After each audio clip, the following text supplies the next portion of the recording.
आज भी नन्हे आशिर के चेहरे पर उदासी छाई हुई थी और शायद आंखों में नमी भी थी। इस बात को महसूस करके सभी परेशान हो गए। अम्मी ने आशिर को चिमटा लिया और अब्बू की तरफ देखते हुए कहा, जब से बाबा का इंतकाल हुआ है ये ऐसे ही चुपचाप सा रहता है। दादा का जिक्र सुनकर आशिर फूट फूट कर रोने लगा। मेरे सबसे अच्छे सबसे पक्के दोस्त मुझसे हमेशा हमेशा के लिए दूर चले गए। वही तो थे जो मुझे आशू बच्चा और मेरा लड्डू कहकर पुकारते थे। अब्बू ने उसका हाथ पकड़ा और उसे बाहर लॉन में ले आए और बोले, आप दादा को ज़रूर याद करें, उनके लिए मगफिरत की दुआ करें और जो अच्छी अच्छी बातें उन्होंने आपको सिखाई हैं उन्हें भी याद करें। अगर आप ये सब करेंगे तो यकीन करें कि उनकी रूह बेहद खुश होगी। आशिर ने पूछा, अब मैं मस्जिद किसके साथ जाया करूं? कहानियाँ किससे सुना करूं? अब्बू इस सवाल के लिए पहले से तैयार थे। फौरन जवाब दिया, पड़ोस वाले अमीन दादा हैं ना, दादा अब्बू उनके भी तो पक्के दोस्त थे।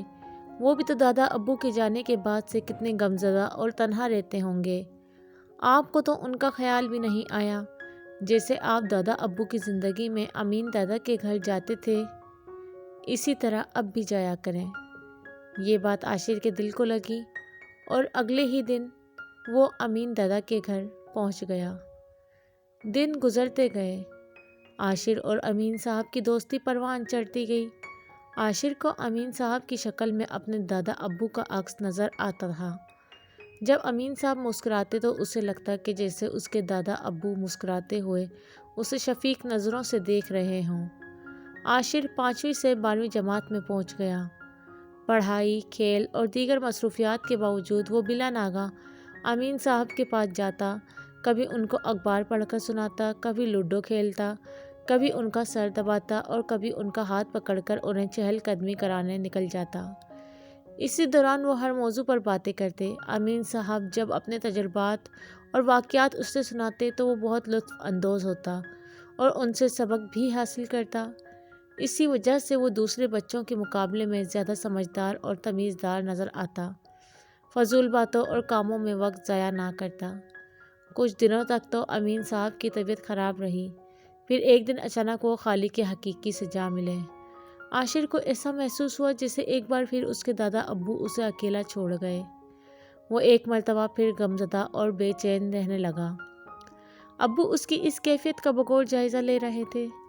आखिर एक दिन उसे लॉन में तन्हा देखकर उन्होंने कहा, बेटा मैं देख रहा हूँ अमीन साहब के इंतकाल के बाद से आप गुमसुम रहने लगे हैं। मुझे लगता है कि आपने उनके जाने का बहुत ज़्यादा असर ले लिया है।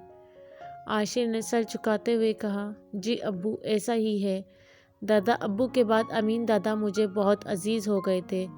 मुझे ऐसा लगता था कि मुझे जो भी कामयाबी हासिल हुई है वो उन्हीं की दुआओं की वजह से हुई है, मगर अब तो मुझे कुछ सुझा ही नहीं देता। अब्बू आप ही बताएं आखिर मैं क्या करूं कि मेरा दिल मुतमईन हो जाए। अब्बू अपने हसास बेटे की बातें सुनकर बहुत मुतासिर हुए और कहा, अच्छा तो ये बात है, आपके ख़यालात काबिल कदर हैं। वाकई जो इंसान अपने बुज़ुर्गों से मोहब्बत और उनकी कदर करता है दुनिया और आखिरत में ज़रूर सरखरू होता है।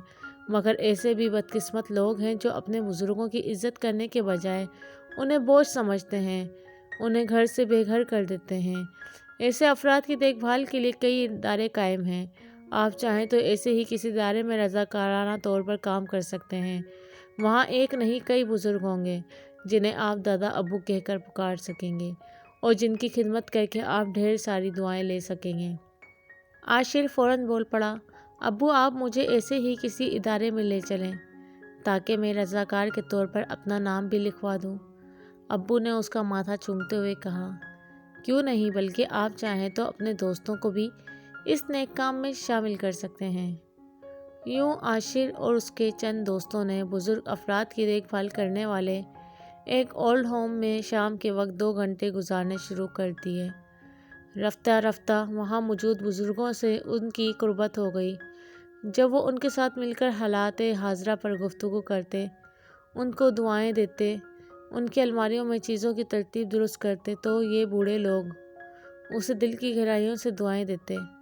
اور عاشر کو یوں محسوس ہوتا کہ اسے دنیا کی سب سے بڑی دولت مل گئی ہو۔ چند ہی سالوں میں پڑھائی لکھائی مکمل ہو گئی اور عاشر نے ایک ماہر تعمیر کی حیثیت سے ایک بڑی کمپنی میں ملازمت شروع کر دی، مگر اولڈ ہوم سے اس کا تعلق برقرار رہا۔